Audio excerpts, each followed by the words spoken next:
perfect enunciation. Well, guys, this is really going to be your time to ask questions and everything. And we have a microphone that probably doesn't work there, so maybe just raise your hand when you have a question. But I'm going to actually start things off by bringing up some of the work that you've done, including you provided the voice for a nature documentary. Did you not?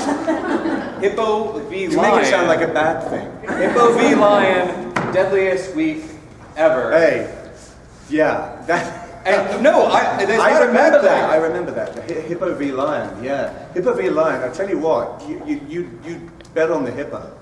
You would bet on the hippo every single time. They are vicious. Oh my God, I have no idea. They kind of look cuddly, don't they? You know, I mean, if you get past the teeth issues and stuff, but they kind of look like you want to give them a big hug. Bad idea. I actually thought it was fantastic because, you know, all due deference to Sir Attenborough, but we're so used to the very tame and subdued nature documentary voiceover, and not a big Scottish guy. Oh my God! Look at the size of those teeth! I think that's a whole other subgenre of nature documentaries. Would you ever want to do another one? I love it. I love doing that stuff. I like documentaries anyway.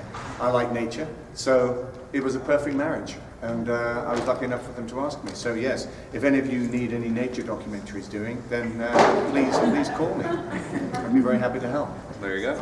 And moving from Hippo v. Lion, let's talk about, I don't know, Rocky versus Rambo. You are... Very similar. You, in many ways. You have the distinction of having played opposite both these characters, correct? That's right. I have. Yeah, I know. We realized this when I was doing Creed, and I turned around to him and said, "You realize that I think I'm the only actor who's acted opposite both Rocky and Rambo?" And he didn't. You're right. And yes, it was. I'm very proud of that. Actually, I'm very proud of it. They were very different experiences. One was in freezing cold Philadelphia, and the other one was in incredibly humid, boiling hot northern Thailand. I'll let you guess which was which. And they were both great. I didn't swear as much in Creed as I did in Rambo. In Rambo, I think every other word was a swear word. The ADR on that for the plain version was pretty interesting. You have to think up all these different words for swear words when you do the plain version of anything. Because you're not allowed to swear on the plane, I guess. I don't know why. Because you're just listening to them on headphones. I don't know where you are. Anyway. So you have to think of all these different things for every single word you can imagine. And you have to get pretty creative after a while. So anyway, that was Rambo. Any that stick in your mind? Any dubs that you Oh, did? no. I mean, they're so lame, to be honest. I mean, the substitute for a swear word is almost by definition lame. You cannot substitute it. You know, so, yeah, the plane, anybody who saw it on the plane got a very different experience. Mm-hmm. That's for sure. Well, Creed was a fantastic movie. It was. Oh, thank you. I loved it, and it was a joy seeing you in it as well. Was the connection? Did Stallone call you up and offer the invite? Did you get the role through traditional audition tactics, or? I got a call to put myself on tape for it for the director, Ryan Coogler, and Sly and Kevin King, who was one of the producers, were keen on me doing it. So they wanted to be able to present that to Ryan, and fortunately Ryan agreed, and we got to do it together. It was great. It really was. A huge admirer, well, obviously of Sly, but also of Ryan after that experience. You're going to hear a lot about him. He's a great director, Ryan Coogler. Yeah, and going on to the Black Panther movie from the Marvel universe. Yeah, perfect. And I mean, he's not even 30, so yeah, he's going to be around for a while. Yeah, basically I've wasted my life. Oh, I didn't say that. I didn't actually say that. But. Well, let's get some questions from you guys about The Hobbit, Outlander, whatever you guys want to ask. You throw it out there. You can just raise your hand since I don't think the mics are operational yet. Okay, quiet crowd. That is okay. Anybody want to ask a question? Yes. Oh, All right, so I'm hoping that you can share a story from the Hobbit set that we haven't heard before. The Hobbit set that you haven't heard before. Well, of course, this does depend on what you've heard. I don't know. There are, yeah. Well, let me think. I mean, the one that I remember particularly was the barrels, when we did the barrel sequence. And the barrel sequence in The Hobbit, for any of you that have seen it, is quite extensive. And we were on location in a place called the Pelorus River, which is absolutely beautiful in the South Island. Gorgeous place. And we were led there, and of course we knew that this was happening. We knew that this barrel sequence was going to be filmed, etc., etc., etc. And we arrive, and we're in our dwarf underwear, which has to be seen to be believed, really, up close. Yeah, some people shouldn't have worn that underwear. Sure. Anyway, we got led up to this little promontory looking out over the river. And this is the Pelorus River. It was pretty high at that time of the year, white water cascading everywhere and everything.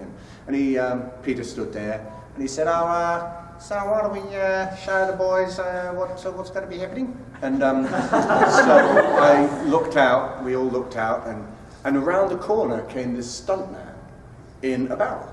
And he was in a wetsuit, and he had a crash helmet on. Immediately made me go, why would he be wearing a crash helmet? And he comes around and he's pulling them like that, and then he's pulling along, and then he gets to the beach and he does a little scuba fall back out of the barrel onto the beach.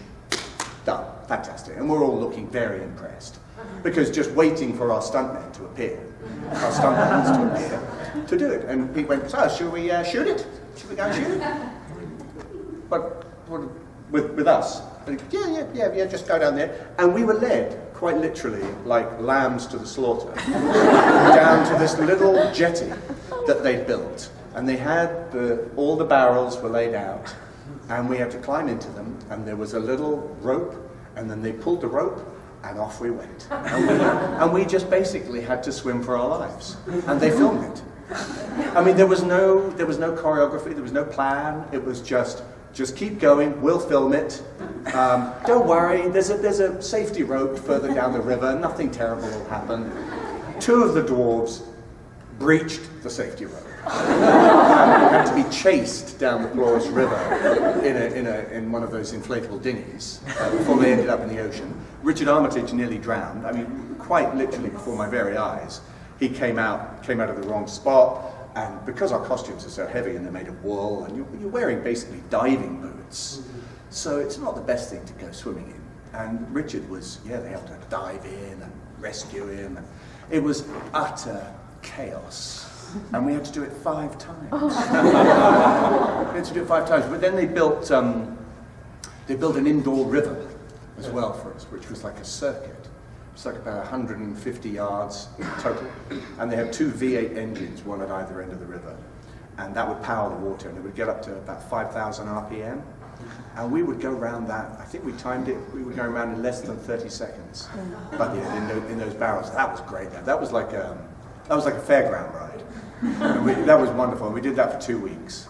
And we never got out of the water. A few people took bathroom breaks.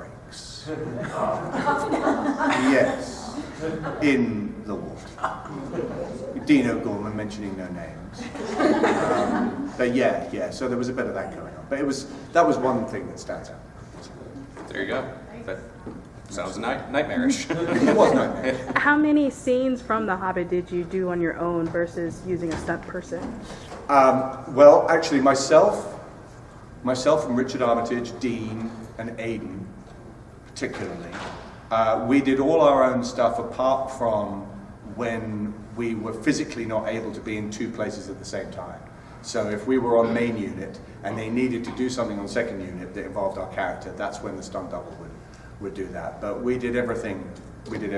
Not all the dwarves did, but Richard, myself, Aidan, and Dean really put a lot of work into the physical side of it to get ourselves in the right shape, and we did a lot of practice with the stunt guys so that we know what we were doing with the weapons, because we wanted it to be us.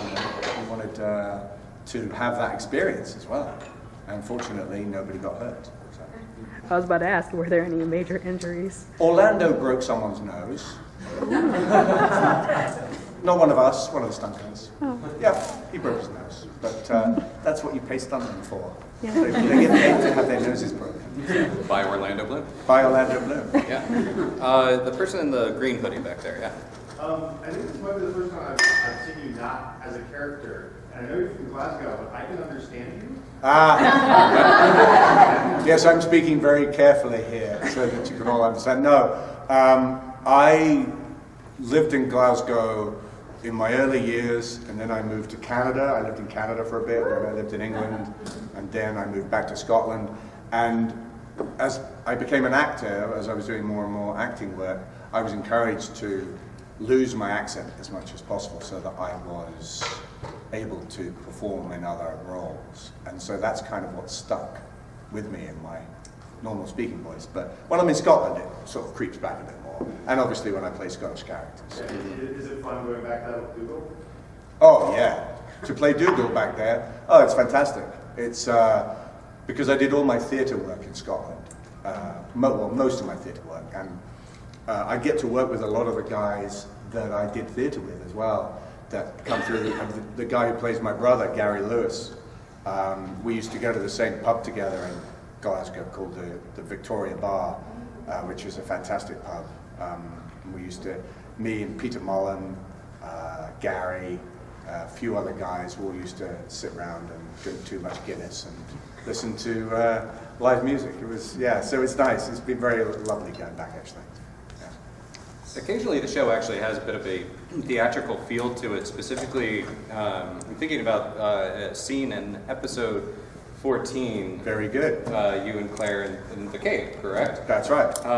Just sort of speak to that how that kind of came together, and did that feel a bit like stage No, work for it? that's very true. That was the most obviously theatrical scene I think we did, because we performed it as a one-er. It was just the two of us, and it's rare actually as an actor you get an opportunity to do that, and the director was very sensitive to that, so we were able to perform it as almost like a little mini play in that space, and use the space as much as we wanted to. And that's one of my favorite scenes in the whole show, actually. We really enjoyed doing that, Cat and I. So yes, some of it is very theatrical. Yes, ma'am. Right. What's your favorite episode that you've done so far? Of which Outlander? Of Outlander, sorry. Favorite episode? Oh, wow. I think, to be honest with you, my favorite episodes are yet to come. So,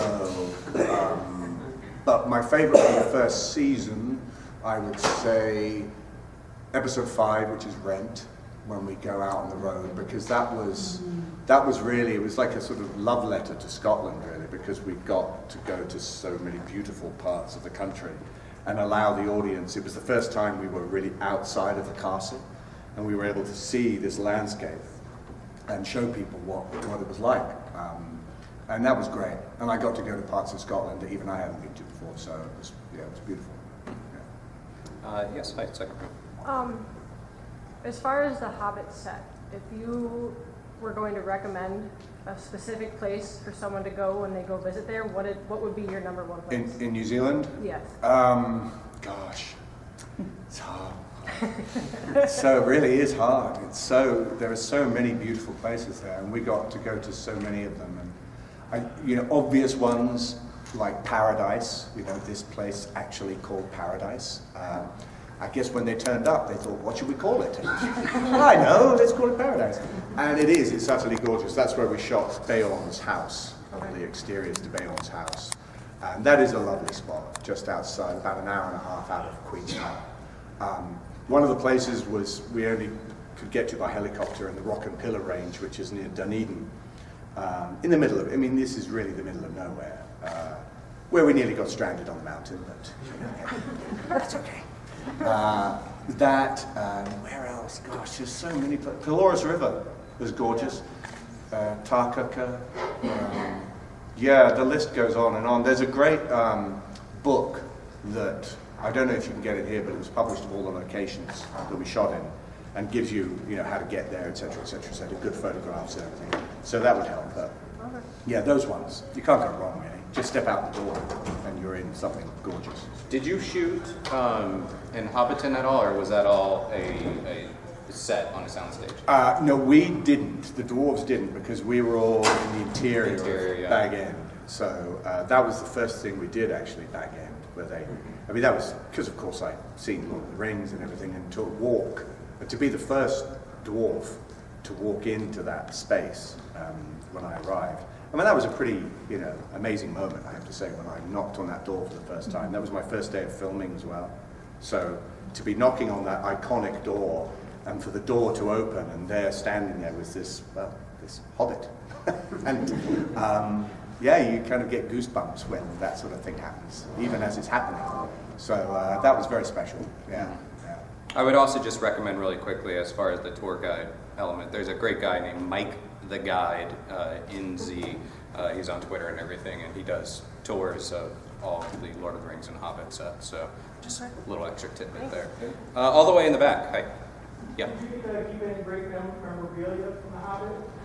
Yeah. Some of it, I kept some of it that they knew I was keeping, and some of it that seemed to end up back with me. I blame Jed Brophy mainly for that, who played Nori. He would literally fill his boots with stuff.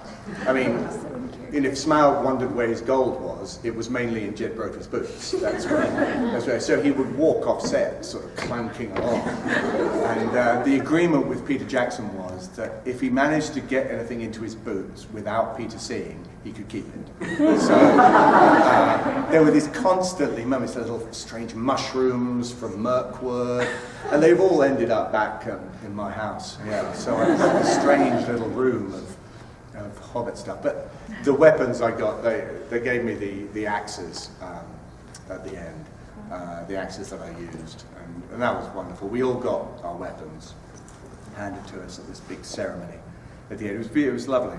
Yeah, Adam Brown got his slingshot, which I think looks marvelous. It's just not axes, though, is it? It's not a bloody great big sword. No, it's a slingshot. It's cute. Yeah, but it's probably easy to hang out. You see, with axes, you need a sort of Victorian mansion with a massive, great walk-in fireplace to be able to have axes. Kind of looks a bit stupid in an apartment, just these so we did keep some of it, yeah. Cool. Let me grab someone over here, and then I'll come back here. Hi. Recently you did a charity, you were selling shirts for Yes. children. Do you think you'll be doing it again?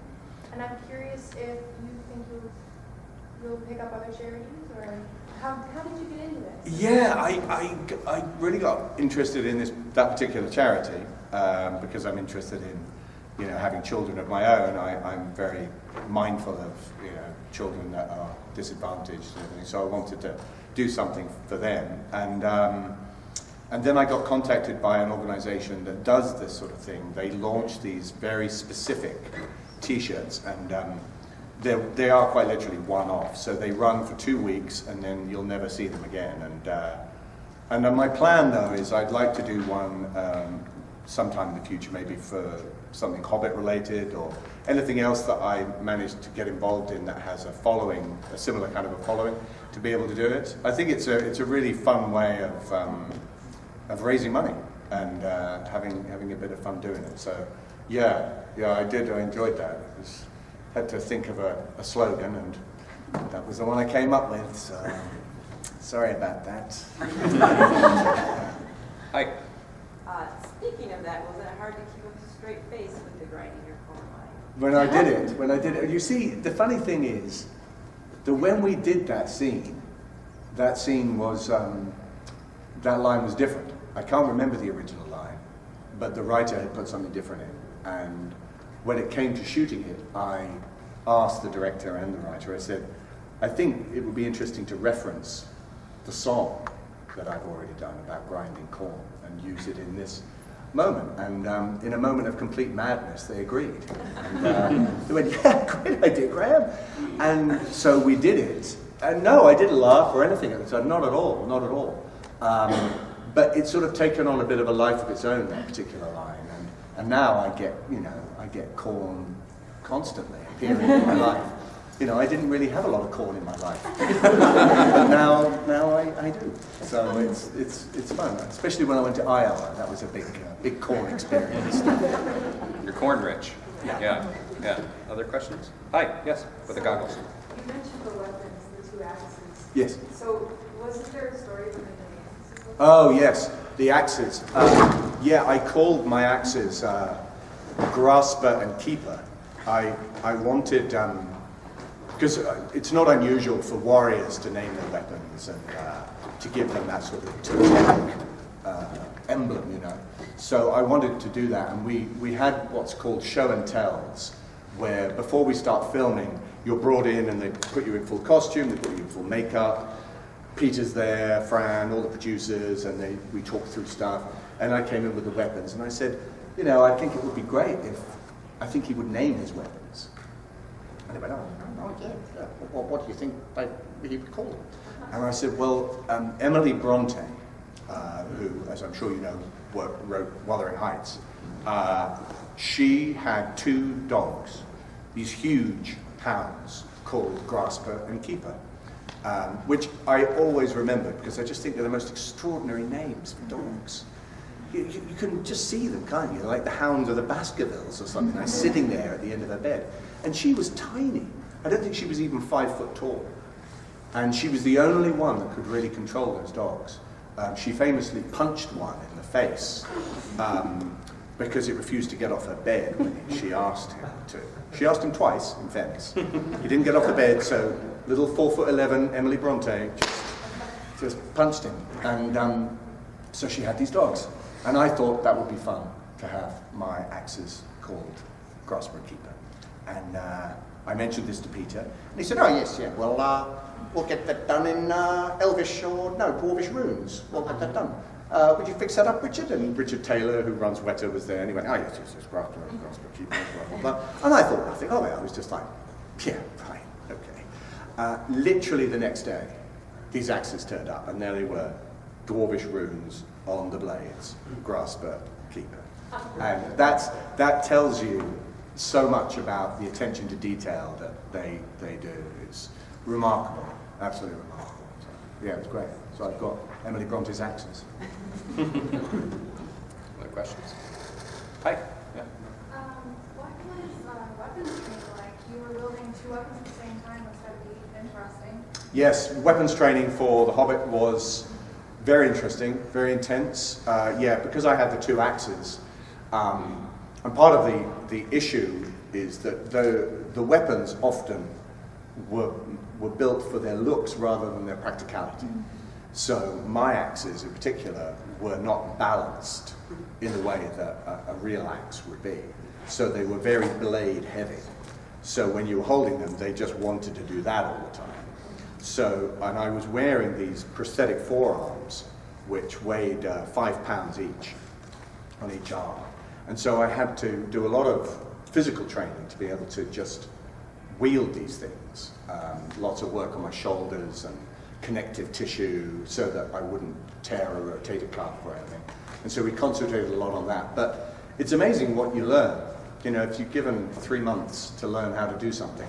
And so I was pretty adept by the end at fighting with 2 axes and with the warhammer, and that was a whole different thing as well, because the warhammer, you have to use the weight of it to take you to the target.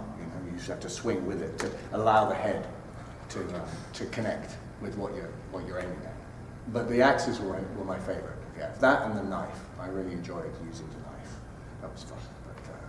But it was a lot of work, but great fun. Thank you. There's someone over this side. Yes, where are you? Perhaps you were in the back. Oh, yeah. Through all your roles, the very physical stuff, has there ever been a time after shooting you woke up one morning and you went, holy hell, I am sold? Oh, yeah. Yeah. Oh, yeah. Oh, my God. I mean, we were amazed with The Hobbit, particularly. I mean, Outlander, I do some stuff in Outlander physically, especially coming into this 2nd season now. But nothing in comparison because of what you were.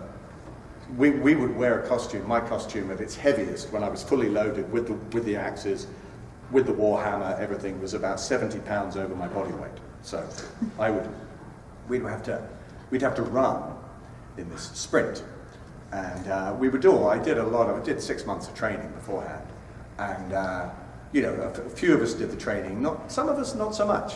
But they were mainly the ones that had the stun doubles doing the thing. But I remember we had to do one sprinting section, which was during scene 88, which was this notorious scene in the first film where we get chased all over New Zealand, basically, by these wargs.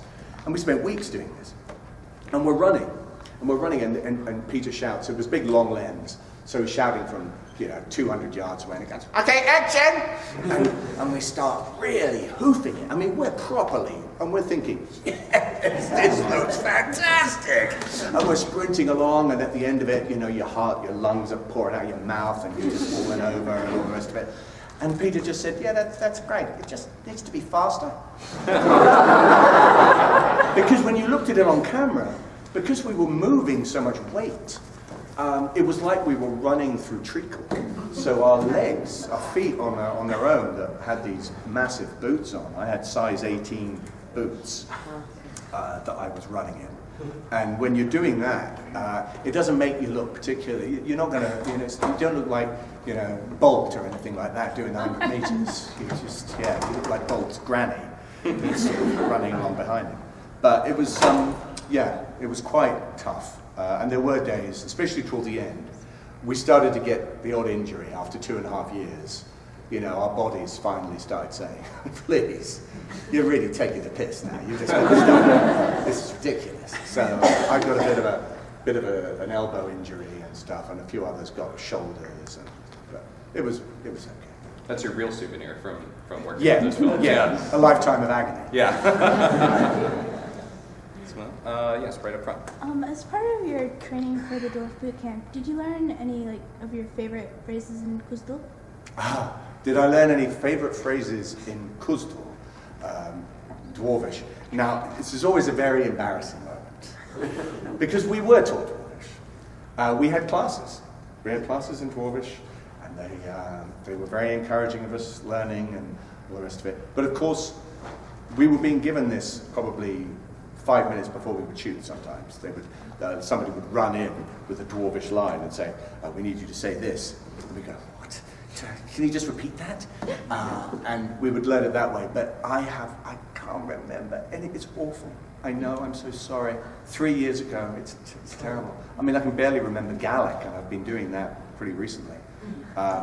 It's part of what happens, I think, with actors, is that because you have to remember so much when you don't need to, it's like your mind just throws it away and says, right, and leaves room for something else. So it's sad. Some people, William Kircher can speak Dwarvish because that's the only thing he really spoke in the movies. So he was very good with the Dwarvish, but I'm a big disappointment on that front, I'm sorry. Mm-hmm. But on camera, you nail it. So that's it, there you go. On camera, it's like I was speaking it all my life. Over here. Hi. I wanted to ask about the relationship in The Hobbit between Dwalin and Thorin. Yes. Because Thorin was the only one who didn't have family or brother or nephew or anything. Or he had his nephews, but he didn't have that brotherly relationship. And it felt like Dwalin kind of filled that in. Yeah. Was kind of like his first lieutenant, but also his brother. I wondered if you and Richard worked anything out, or if you could talk about that. Yeah, certainly. I mean, the relationship between Thorin and Dwalin, we decided and established very early on, before we started filming. Richard and I talked about it. We talked about it with Pete. How they knew each other, what their relationship was as they were growing up, and we really decided that these were two people that had quite literally grown up together. And he was really a surrogate brother to Thorin, and had that and had the relationship that only a brother has, I guess. And it's, I think, no coincidence that it's finally that character, the character of Dwalin, that is able to tell Thorin the truth about himself in a way that a brother can, that you probably wouldn't even allow one of your closest friends to say those sort of things to you. So yeah, we did. We worked a lot on those sort of relationships, that we would have learned our fighting together, that we would have fought each other, we would have fought alongside each other, we would have had a very, very easy shorthand when it came to that kind of thing. We would have understood each other often without needing to speak. So, yeah, we did. We spent a lot of time doing that. With all the characters, actually. With some of them, we decided that, in my case, for instance, I just didn't know them at all until we started on the journey. I'd heard of maybe some of them, but some of them I didn't trust. You know, Biffa, Bofa, Bomba. I was like, really? Are we taking them? Okay. So, yeah, there was that sort of thing going on. We did spend a lot of time working on those relationships. Yeah. Thanks. Absolutely. Okay. And I think, okay, we have time for another one. Hi. You've done characters from literature. Have you read the books which are the characters you play? Yes, I read The Hobbit, obviously, before. I hadn't actually read The Hobbit until I got the part. And I'd read Lord of the Rings. But because I'd read Lord of the Rings when I was 18, I suddenly thought, well, The Hobbit's like a kid's book, so I won't read that one. And which was a mistake, really, in retrospect, because it's a wonderful book that stands alone. You know, even if he'd never written Lord of the Rings, it's a wonderful story. And for a lot of people, it's the first book that they've read. I've met lots of people, particularly men, who cite The Hobbit as the first book they remember reading. And so that comes with a huge responsibility when you're doing something like filming it. And it's the same with Outlander.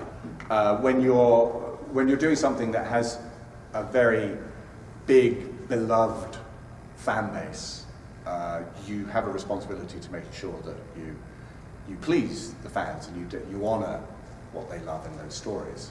So when it came to Outlander, we all read the first book, and I've read the second book in advance of the second season. So yeah.